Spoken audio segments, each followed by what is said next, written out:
Hello, my name is Hope from the platform of eSeniors.org. eSeniors is a non-profit organization that provides virtual companion for seniors from age 60 and above.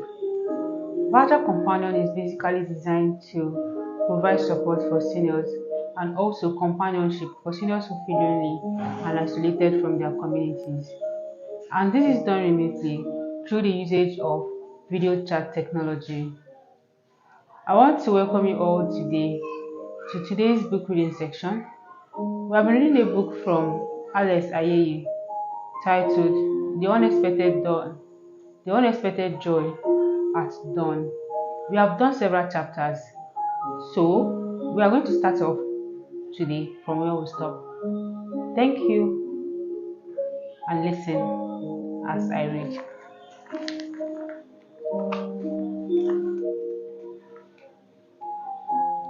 Ilera was not a large town by Nigerian standards. There were about 700,000 people in the town. A few of the inhabitants work in the few industries. A few of the inhabitants work in the few industrial and commercial establishments there. The majority of them were farmers.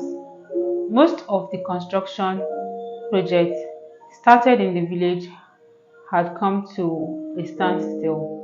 The state government had introduced austerity measures to control expenditure.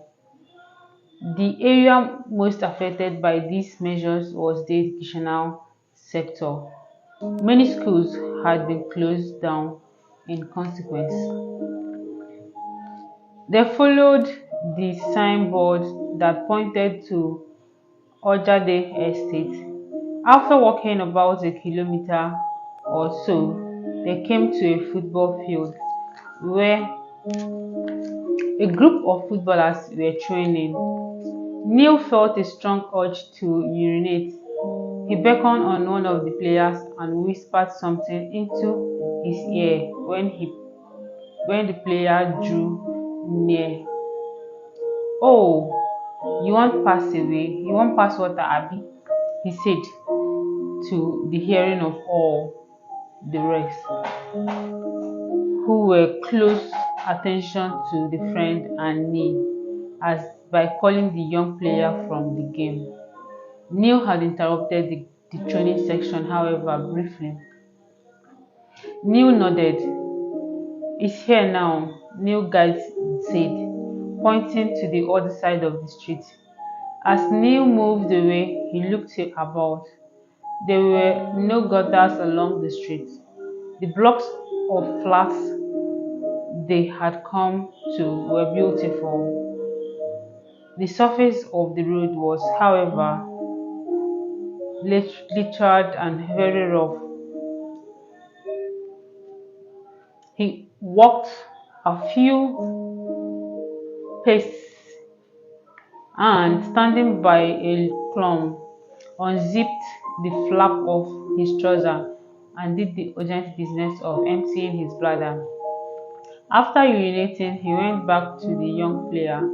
The player saw him coming and was ready for him.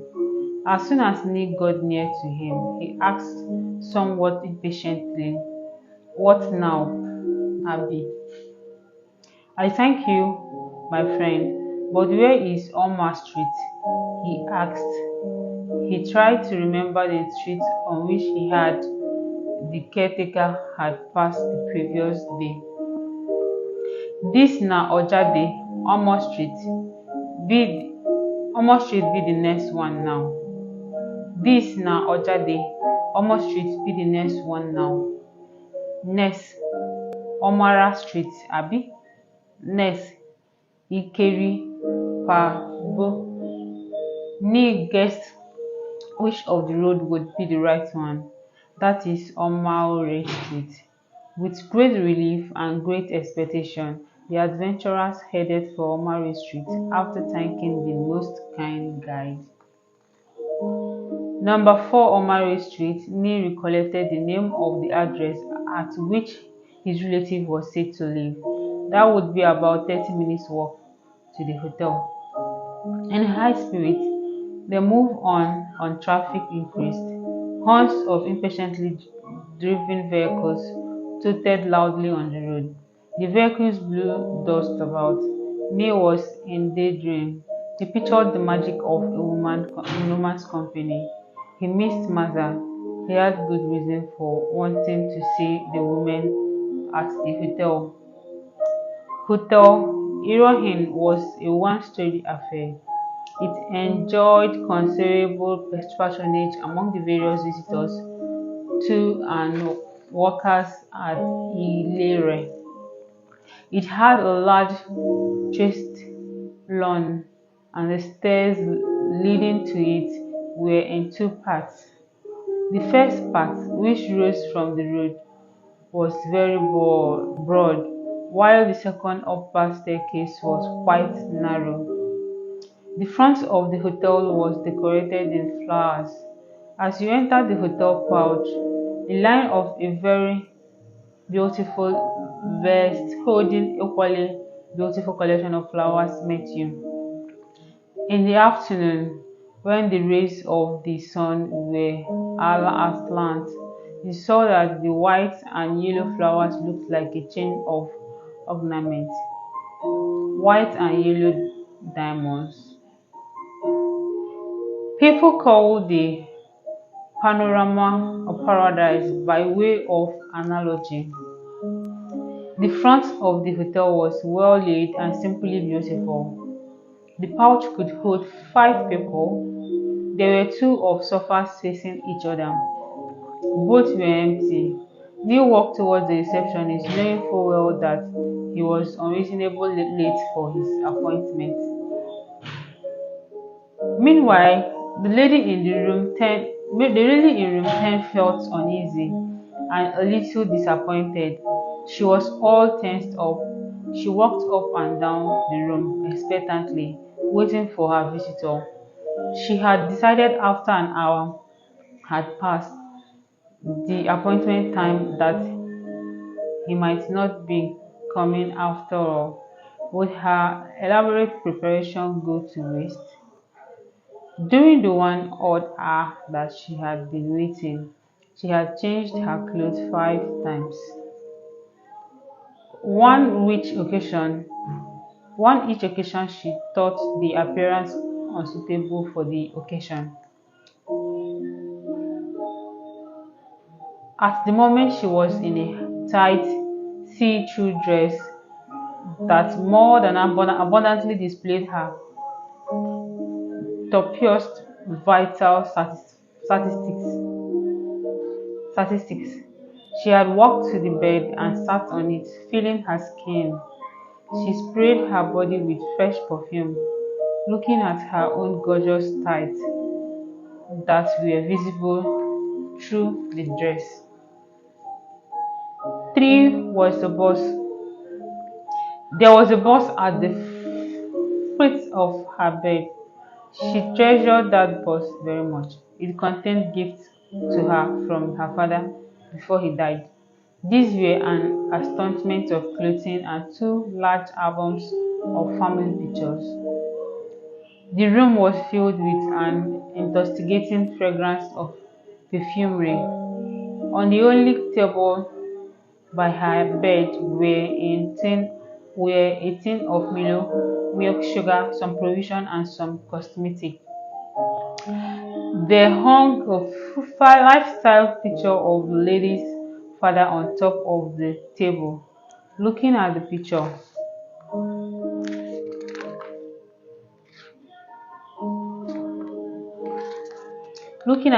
one was reminded of Hilda Galbly. As the lady waited uncertainly for her visitor, 2 friends of hers joined and teased her.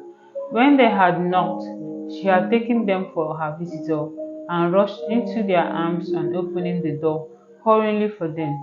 They had laughed and laughed at her, not believing it herself. She had told them that her man would arrive any moment. So, when Neil finally arrived with his friend, abnormally late though he was, it was the lady's turn to tease her friends. Neil's sins of lateness were forgiven. They all enjoyed the joke and were happy to see their male girls. But this lady took the most joy. She took matters seriously. For her, it was an opportunity she wanted to make as much as possible. She had been urgently yearning for marriage. She had been at the hotel playing hide and seek with the immigration officers. That must stop. This just could be her chance to quit the cat and mouse game and get a settled life. Neil and his friends waited in the lobby with their hostesses. Here they took turns to introduce themselves and get to know one another. "Oh, I've got you now," Neil's lady exclaimed, as if she was meeting her long lost friend. She was beside herself with excitement.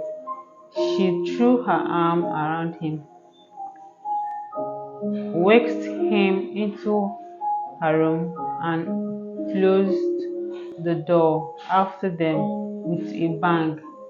She held him close and led him to the door, which was the only furniture in the room anyway.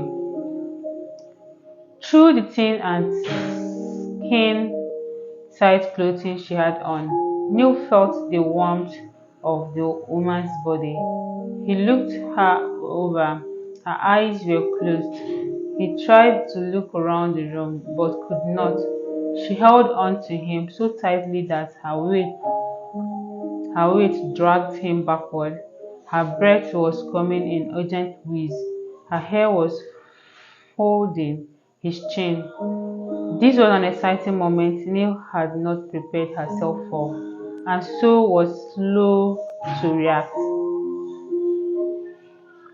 He was enjoying the woman's intimate gesture, but found it difficult to meet her boldness and adoring expressions. He could only grunt and take short, urgent breaths to indicate his perplexed and speechless admiration and appreciation.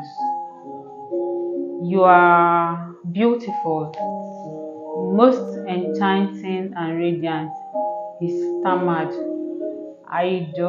Don't know what you. I don't know what to say." "That's all right. I heard you. Call me Mazda," she said with soft urgency, guiding him to the bed. Neil found his voice somehow. "You beautiful Mazda," he said, responding to her. He was still restrained and shy. He held on to her as they stood by the bed, and for some time they looked like a struggling pair, but there was no struggle, none at all. Neil took control and said, "First, tell me about yourself." She slanked her hood and opened her eyes like someone awakening from a trance, and fell on her back onto the bed. "Oh," she sighed. "You want to know about me? You want me to tell you about myself?" She smiled radiantly. "Okay, I'll do that if you want that first of all." She sat erect. She looked a little afraid. "I come from a good family, you know," she said, nodding perceptibly. "Those who knew me never dreamt I'll come to this. Tell me what happened, my dear. Every Ghanaian knows about the Mashka. Don't tell me you don't know," she said, still smiling as if enjoying a joke. "You may say so, but really, I don't know anything about your family." "That's true," he said. He sat beside her on the bed as if to assure her. Neil looked at her and blinked hard. He remembered the first time she met Mother. Why do memories of her late wife keep popping up? He listened to Mashka. "My father was shot dead during the revolution at home." She sighed again. "And our properties were confiscated." Why? Asked Neil. Well, why do you ask? You should know. The revolutionists claimed my father was a reactionary and a saboteur. You don't know you don't know that either. Every Ghanaian by now should by now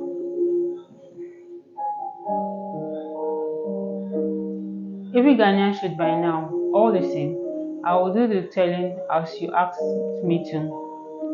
After his death, we sold what was left of our property to pay our debts and bribes to save the family from annihilation. Our buildings were confiscated. She paused and raised her eyebrow. Some of us were able to run away. My mother and two sisters were smuggled across the border at Elubu. They were in the Ivory Coast as I speak now. You can imagine what they do for a living. Poor woman, she said this so carelessly, smiling all through as she spoke, as if she was enjoying herself. Neil felt that she harbored some grudge and suffering and was at pain to get him out of her system. And it was better he did not push the discussion too far. He tried to change the subject. How will you manage after here? Neil asked. Here, she said with a smile. Don't blame me. I would have done better. I finished sixth from with good grade ABCD. You see, I would have read medicine at the university, then marry and serve somehow in a village perhaps. She laughed. If my husband was willing to endorse that. You see, she winkled at him. Neil looked around for the room. His gaze fell on the foot of the bed. A blue flask stood on the table, the only item of furniture beside the bed. In a flash, she got up and went to the table. She seemed to be looking for something. You will take some beverage, she said, a cold one for the afternoon. I don't take alcohol, but if a man would like to have some, well, I'm not sorry for my life here, she said, resuming the story of her life. One could say my life spent already, but I can be a good wife. I surely will, given the chance. But look, I can't go back to Ghana. I'm scared of what they would do to me. Maska had let the cat out of the bag on her most earnest desire in life, marriage. Neil watched her. He did not know what to say to her at that moment, so he stared at the ceiling. A kettle was boiling on a small kerosene stove. Till fix you some Milo. Soon, she continued, call me Maska or Mash for short, whichever you please. He asked her what she thought about the hotel proprietor. As for Neil, he did not like him. He had been put off the day he met the man at the storehouse. He must be or a trapped Neil up. She was of a contrary opinion. He is tolerant, we pay him well, and will behave, she said crisply. Then she said, still very cheerful, I have playing cards here, darling. Couldn't we play a game of cards there? She asked and went to fetch the cards which she put on the bed. We could drink and play. When we get hungry, I will prepare fufu. I'm sure you will like it. Deal, Neil said, giving the pack of cards that she had put down on the bed back to her. She dealt. Neil looked closely at the set of cards he was holding in his hand and smiled. He put a card on the bed on which they were playing the game. Mine is a king, Marja said, throwing her card carelessly on top of what Neil had thrown on the bed. Neil gazed intently at her face. Maza, Maza, he whispered, but the girl failed to understand what he meant. Neil thought were forever staring to Maza while he was in the presence of this gorgeous but embittered woman. She resembled his mother so much, he thought. Both his memory of and Maza's resemblance of Maza played a very Ignatius trick on Neil. You won't, she said. You tout good cards. No, no, Neil protested. Let's play to the finish. You may win in the end. My cards aren't good in either. Don't throw in the towel too soon. He dropped the first of his card on the bed and laughed happily, the way lovers do when wishing each other well. The lady had won the round.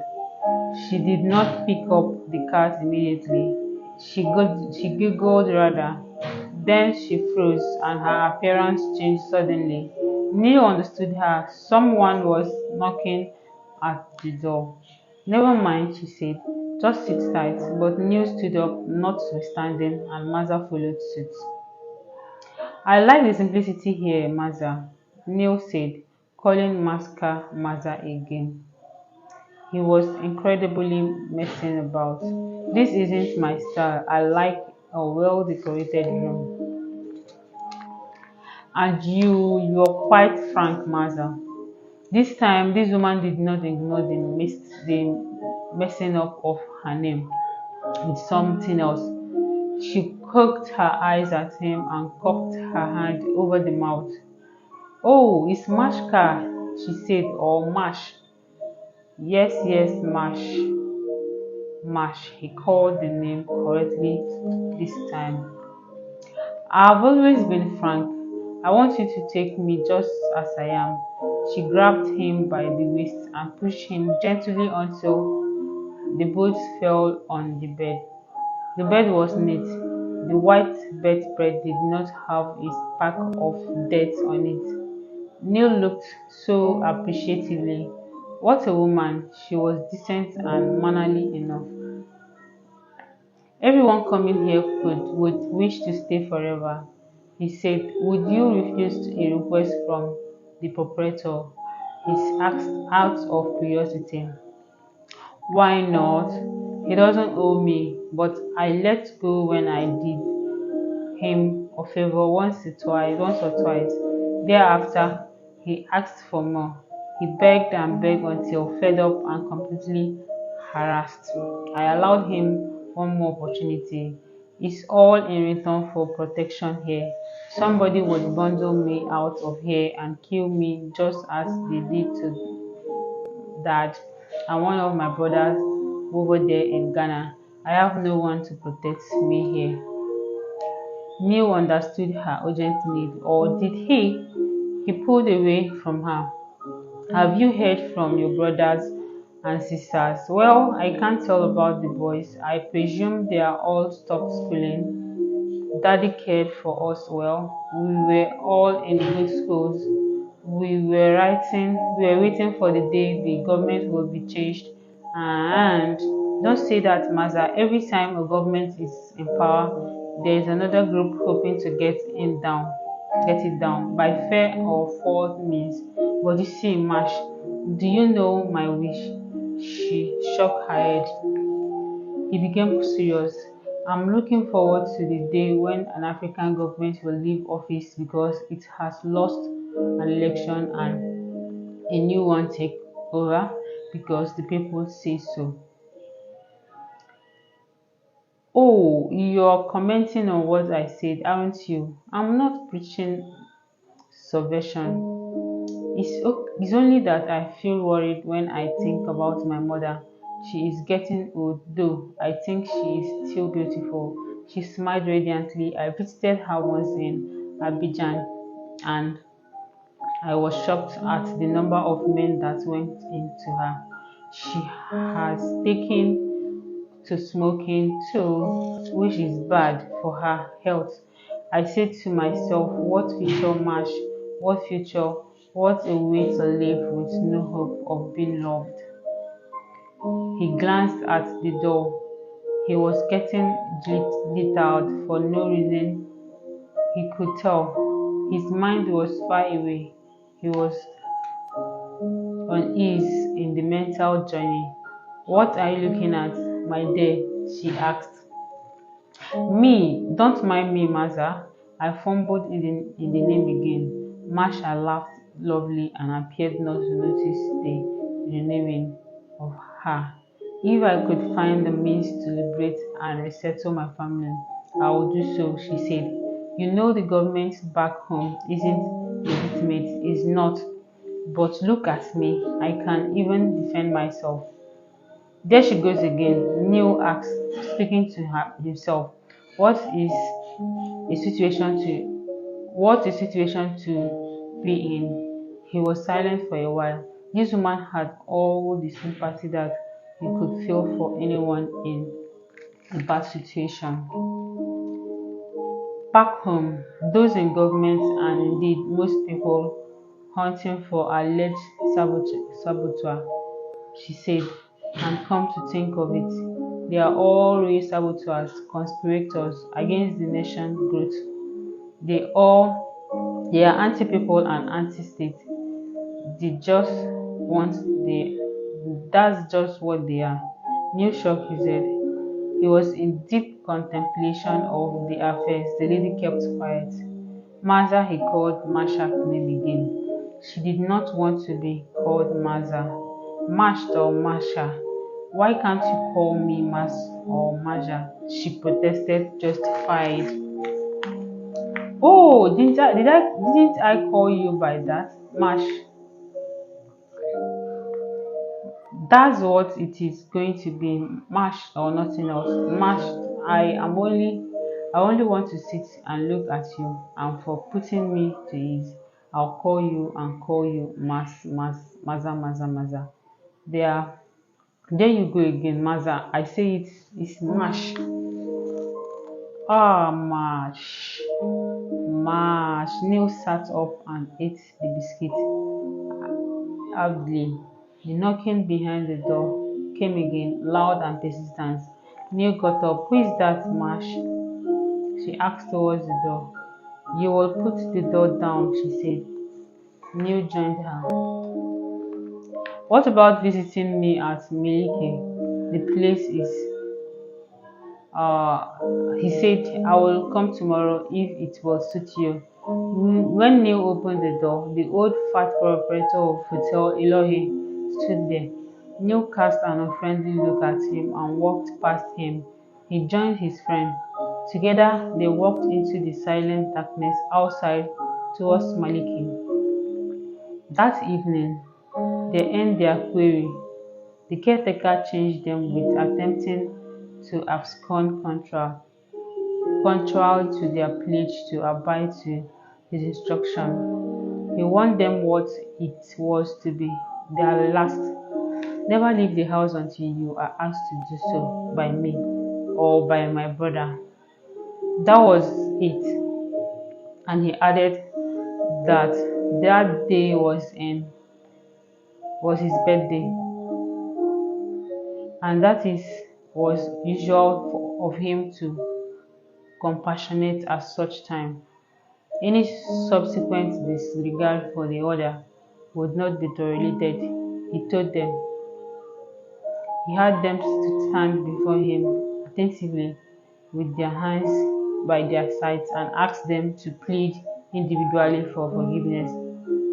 They did so without waiting to do it, without wanting to do it.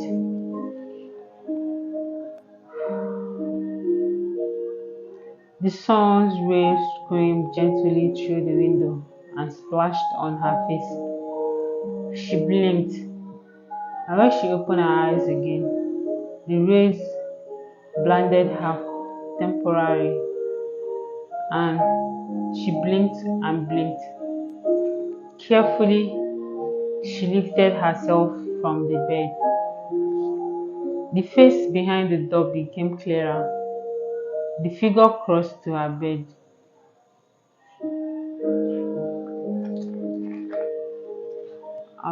This is where we're going to be ending today's book reading section. Till we meet again in the next one. Thank you so much for listening, and bye bye.